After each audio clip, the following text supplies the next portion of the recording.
गांधीवादी लहर channel company की ओर से परम सदे आप आदरणीय हम लोग के गार्जियन मालिक अभिमन्यु यादव जी, परम सदे आप आदरणीय आप राजनी यादव जी, आप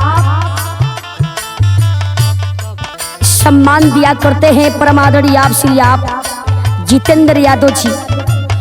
मैं फिर एक गीत आप लोगों के बीच में भेजने जा रही हूँ। आप लोगों को जगाने के लिए माननीय मुख्यमंत्री अखिलेश यादव जी के निर्देश अनुसार आप लोगों को जगा रही हूँ। क्या जाग जनता नहीं तो चूल्हा अब बुताए जाई। ए मालिक अभिमन्यु भैया जी का नारा है क्या, जाग जनता नहीं तो चूल्हा अब बुताए जाई, वतन बाहर लुटाए जाई नाम।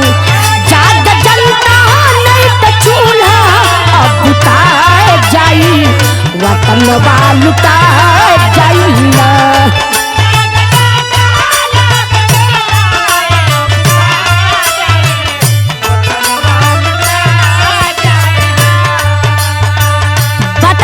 जरूरत नहीं है, गीत बता रही है क्या,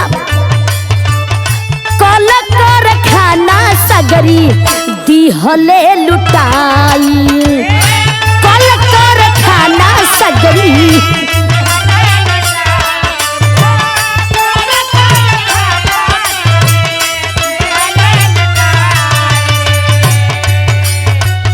रोटी रोजगार बोला कहवा से आई, रोटी रोजगार बोला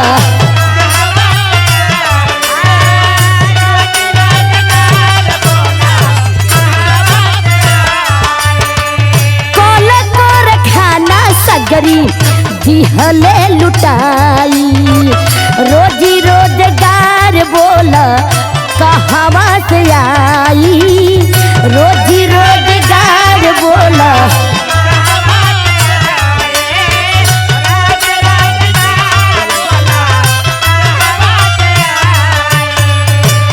काबुल जैसे पीएम पैसा ले पराए जाई,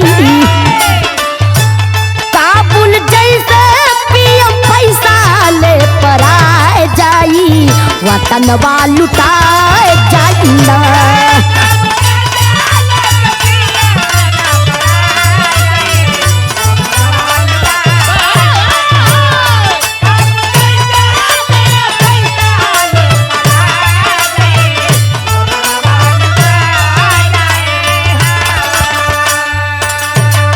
माननीय पूर्व मुख्यमंत्री अखिलेश यादव जी काम होत रहे रोड पे, इनकर काम होता जोगी मोदी के काम होता खाली कागज में।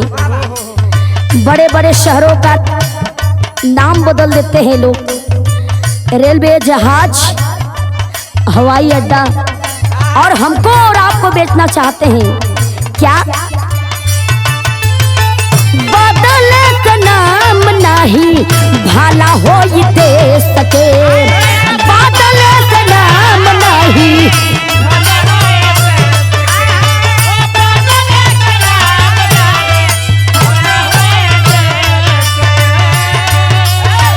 बाईस में बुलावल जाई भैया अखिलेश के, 22 में बुलावल जाई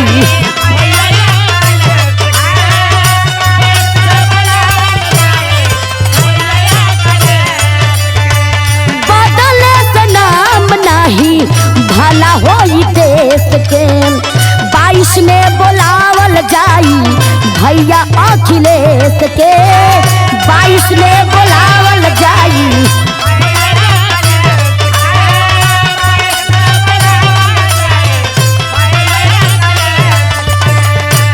एक गुंजा यादव का नारा है क्या, बाबा भागा नहीं तो चीलम अफोराए जाई, बाबा भागा नहीं तो चीलम वतनवा लुटाए जाई ना।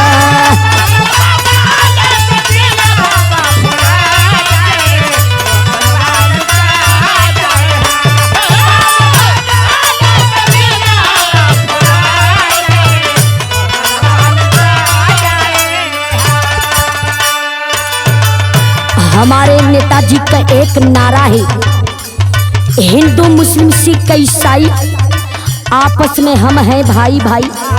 ऐ मेरे भाइयों संकल्प ले लो, ए झूठी सरकार को उखाड़ फेंक दो।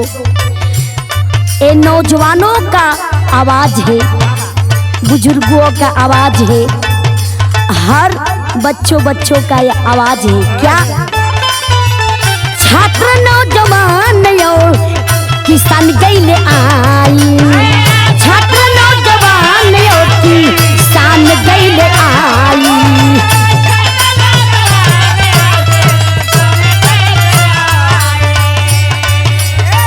जन जन के दिलावा में गैले समाई, जन जन के दिलावा में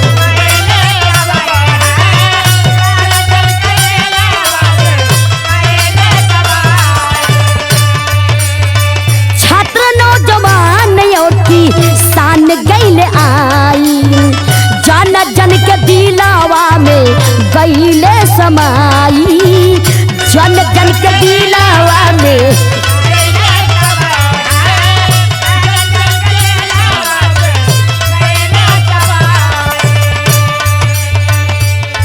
एक गुंजा यादव के एक नारा है, क्या गुंजा दूरे दूर चारिन के भगाए जाई,